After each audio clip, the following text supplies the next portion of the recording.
First one's financial, understanding how to monetize your P&L, looking at the numbers and knowing what they mean.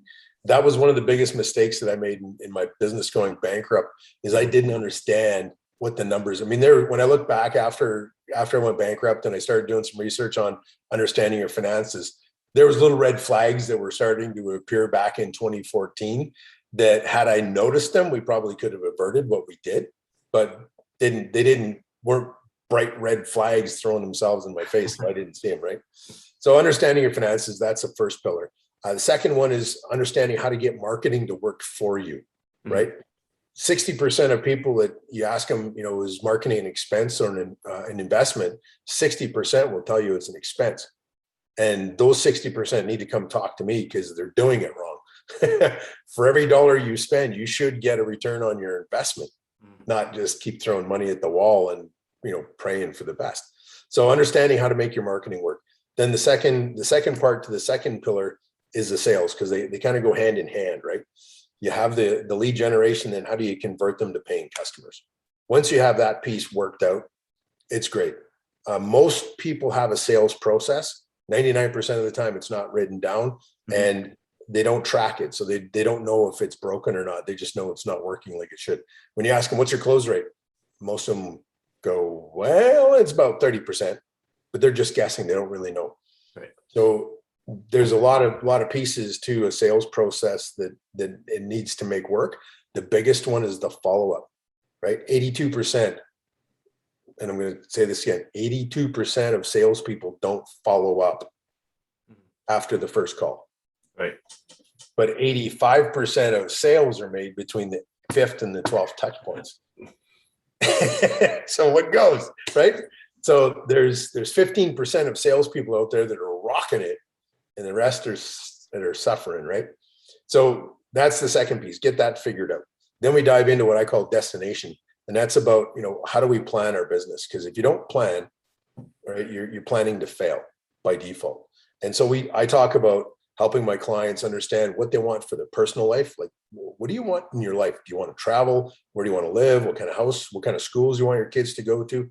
What kind of legacy do you want to have? Do you want to be a philanthropist? How do you want that to look like?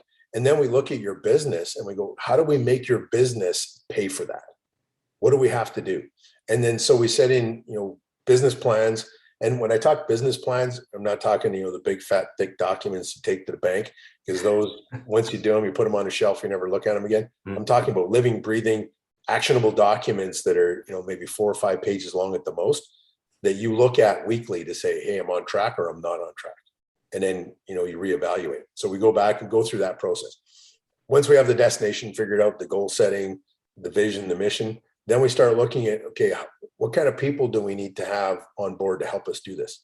So we look at the HR piece and we go, how do we make this work?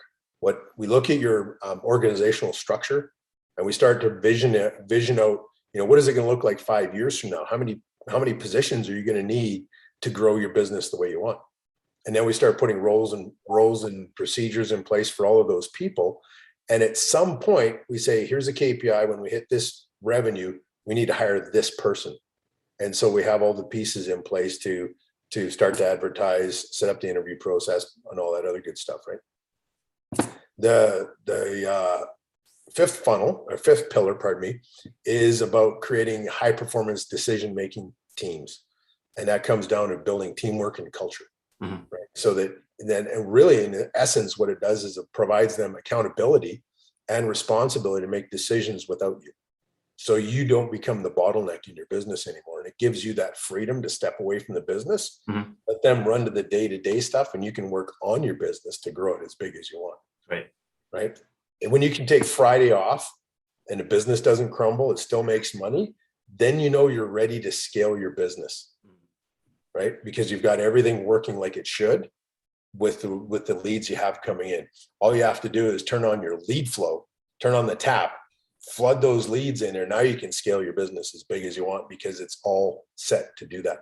Most business owners don't do that. They try to scale their business and they run out of enough leads and it goes boom, right? It's like running out of gas on the highway. You all of a sudden you're stranded on the side of the road and they can't figure out why, right? Same reason, right? And then the last pillar is all about Kaizen, and I call it Kaizen because it's all about constant improvement. Go back to your financial and look at it and go, how do we make this better? How do we improve on it? Right? Ask yourself questions like, what worked well this week? What didn't? What do we need to change to make it work better? And then do the same thing for each one of the pillars. Do the same thing for your marketing pillar, for your sales pillar, for your destination pillar, for your HR pillar, and for your teams pillar. And then you just keep doing that. You're constantly improving it. And you will find you have created a business that works without you. And when you have a business that works without you, it's got an exit strategy built into it. You can sell it for 10 or 15x pre-tax profit versus what the standard is in the industry right now, which is about 3 times.